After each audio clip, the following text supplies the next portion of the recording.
Hey all, good morning, afternoon, or evening. We have not done a thorough review of the function report in a few years here. I have a very robust playlist, as you know, on the function report where we go number by number. I don't know what year this was, 22, 23, something like that. It's very where you can go look up a particular number on the function report, find out some guidances on there, some tips, some things to avoid, some things not to forget, that kind of thing.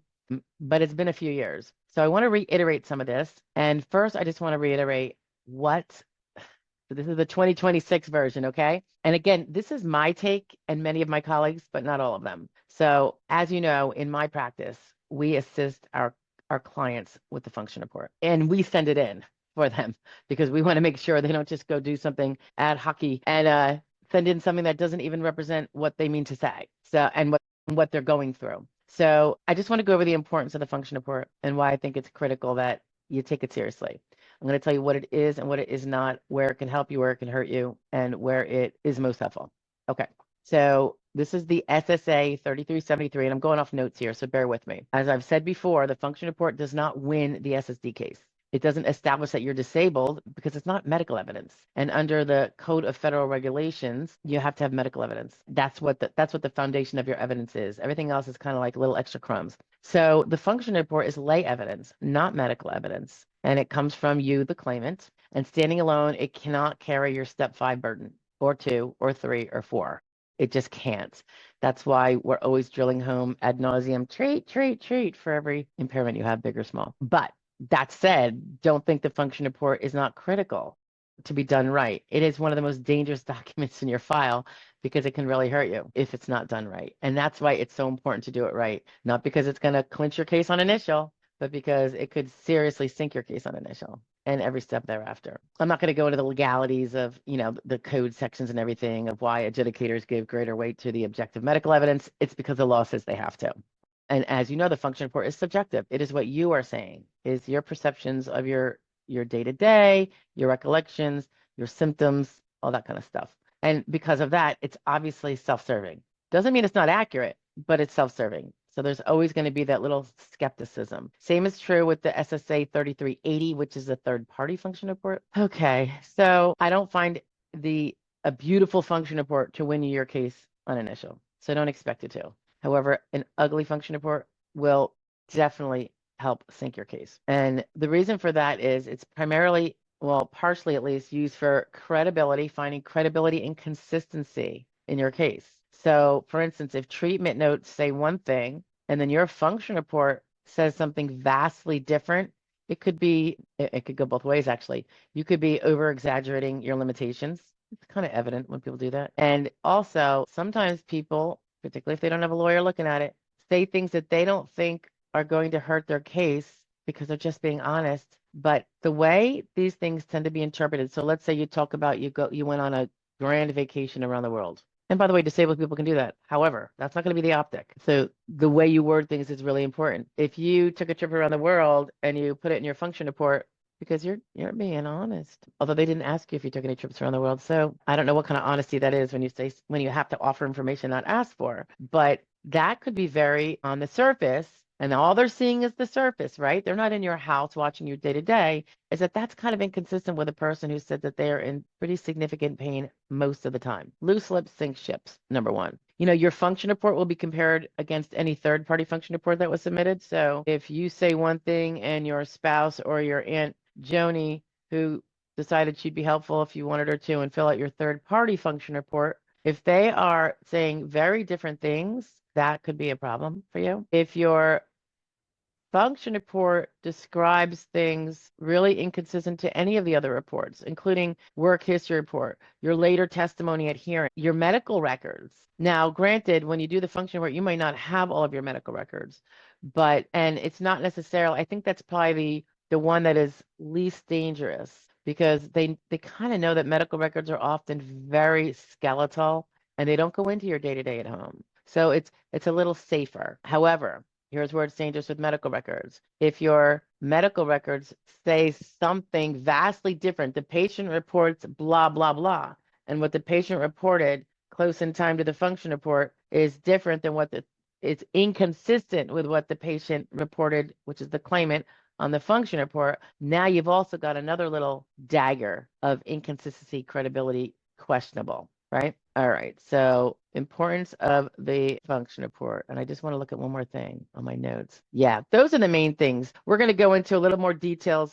Overall, though, I want to just be a reminder that overstating daily activities can be an issue. Completely blowing off questions about frequency, duration, and assistance can be a problem, but it depends, because if describing something asked for in a way that's going to damage you because the way you would explain it is damaging, when that same truthful statement could be said but with some qualifications, one can be helpful and then one is hurtful. So it is so important about how things are written. There's many ways to tell the truth, right? Seriously, they say the same thing, but one adds more that qualifies the other one.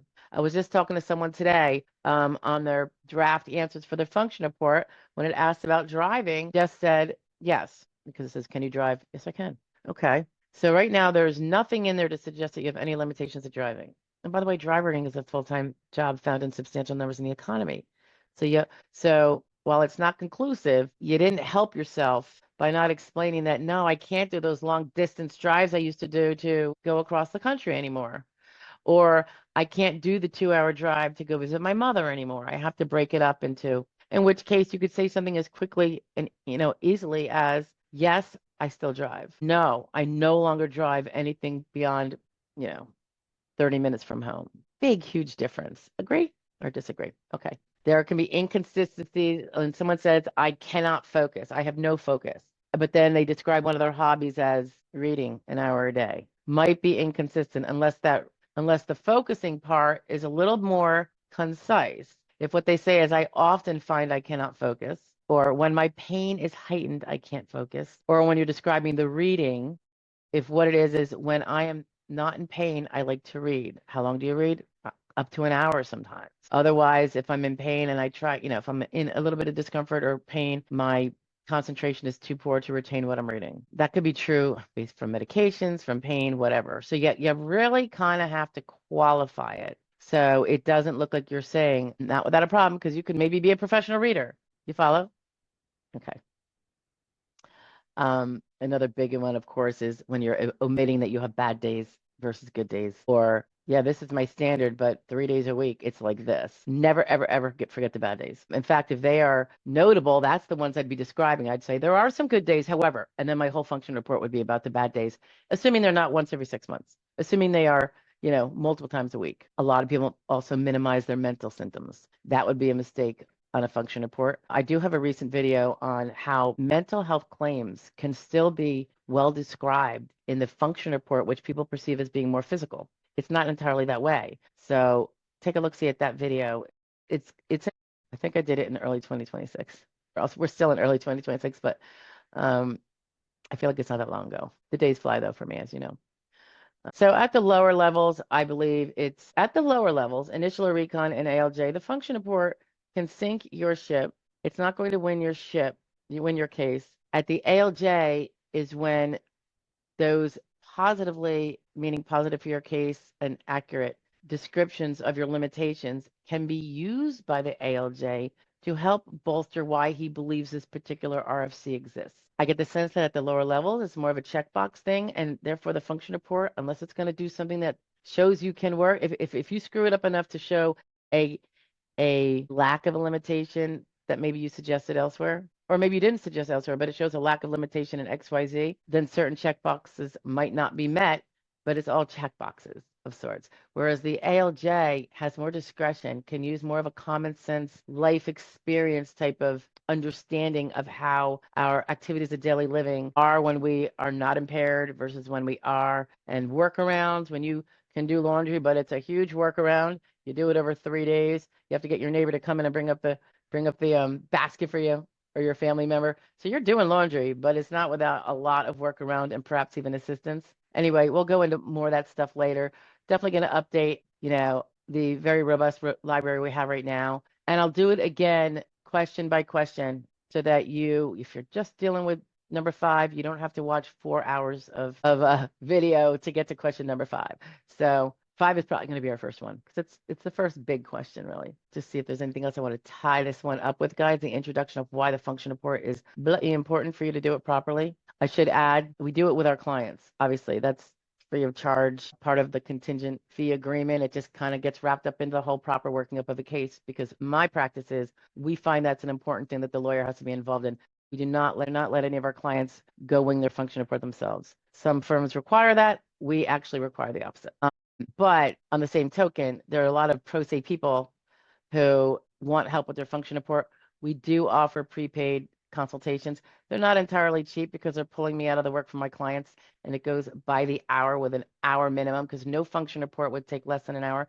But while we're touching on it, I would say generally, if you already have a draft done of your function report, I can probably review it in 1 hour. And it would cost 1 hour. If you've not done any of it and you just don't even know where to get started, and maybe you're having a panic, whatever, it's probably going to be 2 hours. So it's not going to be incredibly cheap, but it's there if you need it.